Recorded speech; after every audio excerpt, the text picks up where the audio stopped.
Radial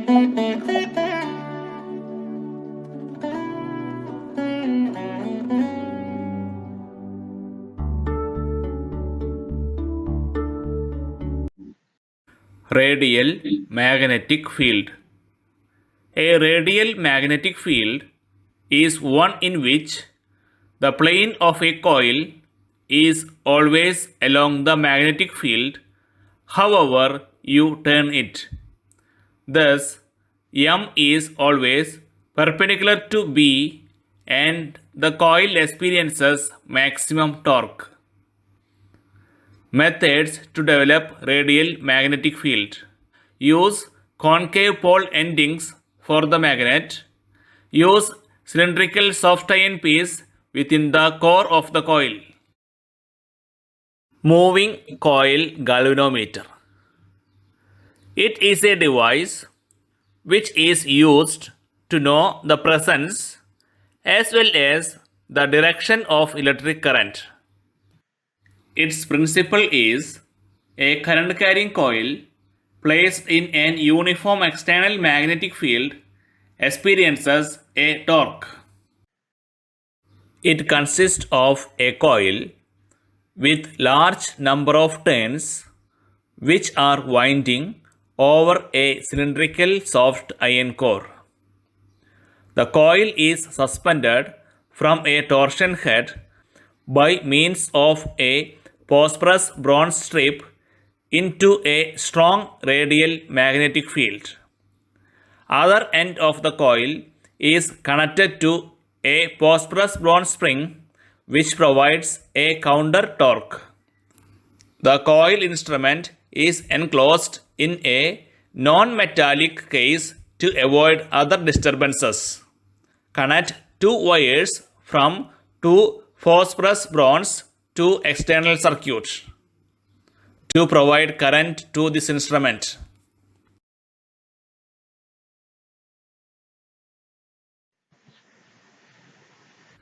When current flows through the coil experiences a torque.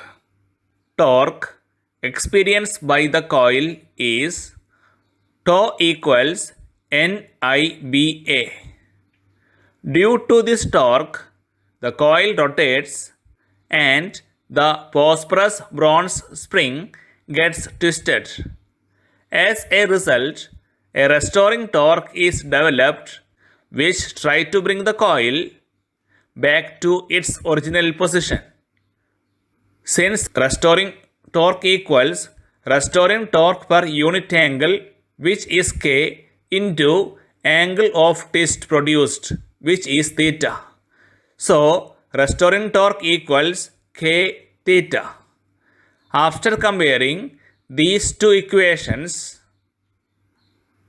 NIBA equals K theta or I equals K divided by NBA into theta. Here K divided by NBA, these all are constants.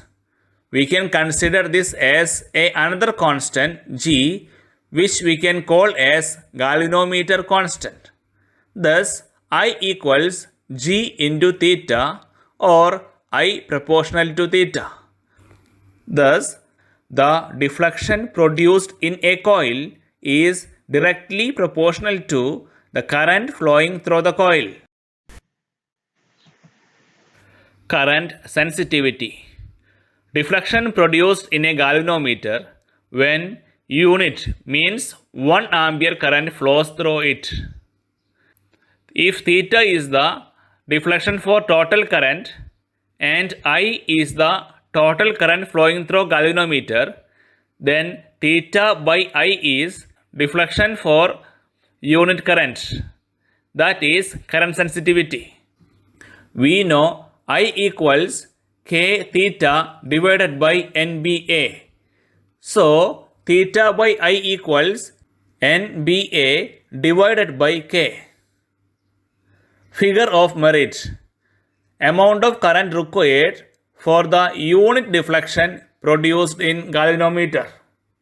If I is the total current flows through the galvanometer and theta is the total deflection produced by total current, then I by theta is amount of current required for unit deflection, which is figure of merit.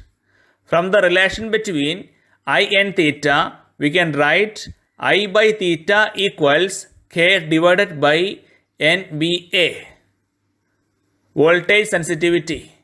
Deflection produced in a galvanometer when unit voltage means 1 volt is applied across the terminals.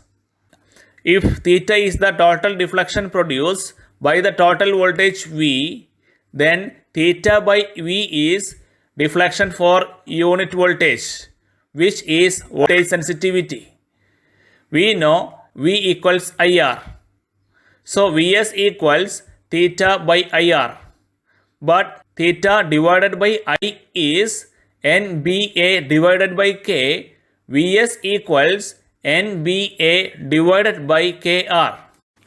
Conditions for a sensitive galvanometer. A galvanometer is said to be sensitive if it shows very large deflections, even when a small current is passed through it or small voltage is applied across it. We know theta equals NBA divided by K into I. For a given I, theta will be large if NBA are large and K is small. The value of N or A cannot be increased beyond a limit because it makes galvanometer bulky. B can be increased by using strong magnetic poles and by using soft iron core inside it. K can be decreased by selecting suitable materials like phosphorus bonds.